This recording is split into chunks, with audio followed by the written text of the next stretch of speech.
आप सभी का स्वागत है आपके अपने channel chalk and duster academy में एक बार फिर से। और आज आप लोगों के लिए बहुत ही अहम वीडियो हम लोग लेके हाजिर हुए हैं। जैसा कि आपको मालूम है कि जेएनयू में जो है पीएचडी के वाइवा और एंट्रेंस के एग्ज़ाम का रिज़ल्ट आने के बाद जो है वो आपका वाइवा के लिए डेट आ गई है। आप लोगों ने जो अपना कॉल लेटर जो है वो डाउनलोड कर लिया होगा। अगर आप जेआरएफ कैटेगरी के हैं तो आपका जो वाइवा है वो 16 तारीख से शुरू हो गया है। और अगर आपका नेट के बाद यानी कि कह सकते हैं एंट्रेंस है आपका, तो आपको जो है वो डेट दे दी गई है। आप अपना कॉल लेटर डाउनलोड करेंगे तो आपको जो उसमें डेट मेंशन होगी। हालांकि जो एंट्रेंस वाले बच्चे हैं उनका जेआरएफ कैटेगरी के जो बच्चे हैं उनके बाद होगा। अगर कोई बच्चा मान के चलिए नेट या जेआरएफ नहीं है, उसने सिर्फ एंट्रेंस के बेस पे दिया है, तो मायूस ना हो, उसका भी जो है वो आपका एडमिशन पीएचडी में हो सकता है। क्योंकि उसमें आपको पता होगा, आपने अगर आप प्रोस्पेक्टस देखा होगा तो उसमें क्राइटेरिया होता है कि आपको जेआरएफ वाले या नेट वाले बच्चे भी लेने हैं, और इसके साथ साथ जो आपको एंट्रेंस दिया है उसके भी बच्चे जो है वो आपको लेने हैं। उसका एक अलग रेशो होता है, आप लोग जो है वो प्रोस्पेक्टस में जाकर देख सकते हैं। तो आज की जो हमारा वीडियो है वो आप लोग देख सकते हैं। ये एक बच्चे का कॉल लेटर है, 5/1/2023 को जो है वो इसको जारी कर दिया गया था। इसमें कुछ इंस्ट्रक्शन है जो आपको पढ़ने हैं और उसको जो है वो फॉलो करना है। तो इस बच्चे का आप देख सकते हैं ये जेआरएफ कैटेगरी से है और इसका पीएचडी उर्दू सब्जेक्ट से है। और इनका जो एग्ज़ाम है या इनका जो वाइवा है वो 17/1/2023 को है। सुबह 11 बजे से लेकर शाम 5 बजे तक के बीच में इनका कभी भी जो है वो वाइवा हो सकता है। हालांकि आप जो रिपोर्टिंग टाइम करें वो तकरीबन 9 या 9:30 तक जो है वो आप जेएनयू में अपने डिपार्टमेंट में पहुंच जाइए। यहाँ पे आप देख सकते हैं, यहाँ पर वेन्यू दिया गया है, रूम नंबर 047 यानी कि 047, और SL1 यानी कि स्कूल ऑफ लैंग्वेज 1 है, क्योंकि वहाँ पे दो हैं, स्कूल ऑफ लैंग्वेज 1 और स्कूल ऑफ लैंग्वेज 2। तो आपका जौन सा भी स्कूल होगा आप उसमें जाकर रिपोर्ट कीजिएगा।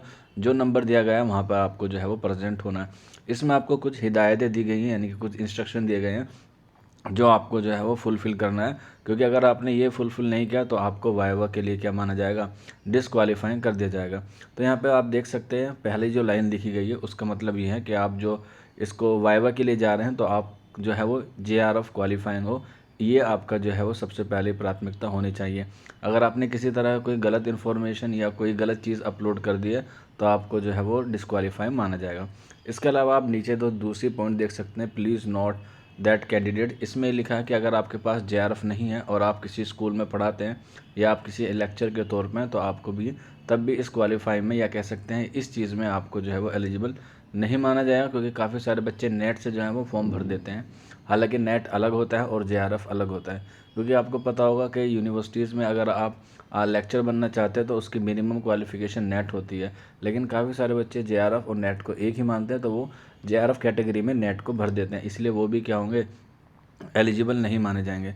इसके अलावा जो तीसरा है आप लोग देख सकते हैं, इसमें सारी चीज़ें जो है वो इसमें दी गई हैं। अगर आपने किसी तरह से कोई गलत क्राइटेरिया या आपने कोई गलत एलिजिबिलिटी फिल कर दिया तो आपको जो है वो क्या कर दिया जाएगा, डिसक्वालीफाइंग कर दिया जाएगा, आपको वाइवा के लिए वैलिड नहीं माना जाएगा। इसके साथ आप देख सकते हैं इसमें कुछ नीचे डॉक्यूमेंट्स दिए गए हैं, आप लोग जो है वो इन डॉक्यूमेंट्स को नोट कर लें क्योंकि ये सारी चीज़ें अहम है। तो आप देख सकते हैं, you are required to the bring the following original and photocopies mention दी गई है, ध्यान दीजिएगा। ओरिजिनल भी होनी चाहिए और फोटोकॉपीज़ भी होनी चाहिए। एटलीस्ट इसके 2 सेट आपके पास होने चाहिए। ओरिजिनल का 1 हो जाएगा और फोटोकॉपी के 2, यानी कुल मिला के आपके पास 3 सेट होने मैंडेटरी हैं। Photocopies of the certificate documents for verification at the time of viva voce, यानी कि जब आपका वाइवा होगा उससे पहले आपको ये सारी चीज़ें क्या करनी होंगी, रेडी रखनी होगी। तो यहाँ पे आप लोग देख सकते हैं इसमें सारी चीज़ें जो हैं वो मेंशन की गई हैं।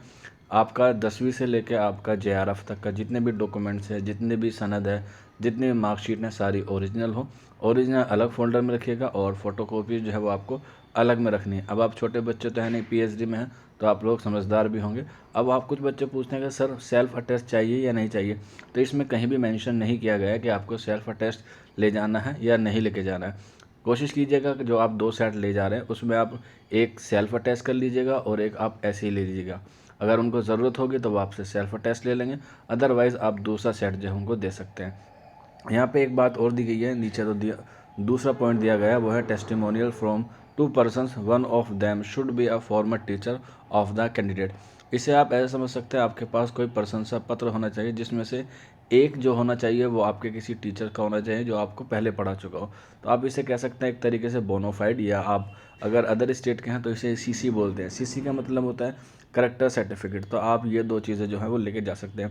हालांकि नीचे वाली चीज़ें जो हैं, जो आपको देख सकते हैं 3, 4, 5, 6, 7 में है, अगर आपके पास ये सारी चीज़ें हैं तो भी अच्छी बात है। अगर आपके पास इनमें से कोई एक चीज़ भी नहीं है तो घबराने वाली बात नहीं है, क्योंकि आपके पास जो मेन चीज़ होनी चाहिए वो आपके डॉक्यूमेंट्स और आपका रिसर्च प्रपोजल जो है वो आपके पास होना चाहिए। इसके बाद आप यहाँ पे देख सकते हैं पॉइंट नंबर 5, 6 और 7, ये दोनों अहम है कि आपको जो है वो जब आपका प्रपोजल है वो आपको वहाँ पर सबमिट करना है।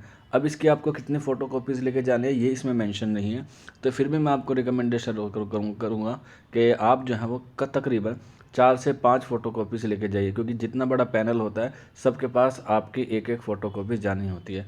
तो मिनिमम जो है वो 5 से 6 जो आपके प्रोफेसर होंगे वाइवा लेने के लिए वो अवेलेबल रहेंगे। तो कम से कम आप 5 या 4-5 जो है वो आप उसकी फ़ोटो कॉपीज़ करा के लेके जाइएगा और अच्छे से जो है उसको करा के लेके जाइएगा। इसके अलावा अगर आपके पास पॉइंट नंबर 6 में आप देखेंगे कि जो टाइम और डेट फिक्स किया गया है उसी को जो है वो आपको जाना है। अगर आप इसके पीछे या आगे जाएंगे तो आपका वाइवा नहीं होगा। तो टाइम का जो है वो आप लोग ख़ास तौर से ख्याल रखिएगा। और पॉइंट नंबर 7 लिखा हुआ है कि आपका ये जो वाइवा होगा इसके बाद जो है वो आपकी मेरिट बनेगी। जो आपको पता है 3 फरवरी को पहली मेरिट आएगी दोनों की, जनरल की यानी कि जेआरएफ वाले बच्चों की और नेट वाले जो एंट्रेंस से गए हैं उन तमाम बच्चों की जो पहली मेरिट आएगी वो 3 फरवरी को आएगी। तो ये सारी चीज़ें थी। उम्मीद है आपको सारी चीज़ें समझ में आ गई होंगी। फिर भी कोई डाउट रहता है या कोई क्वेरी है तो आप लोग नीचे कमेंट्स में या फिर आप हमारे व्हाट्सअप नंबर 9045220432 पे हमसे रब्ता करके इन्फॉर्मेशन ले सकते हैं। तो मिलते हैं आप लोगों से जल्दी नेक्स्ट वीडियो में। शुक्रिया फॉर वॉचिंग दिस वीडियो।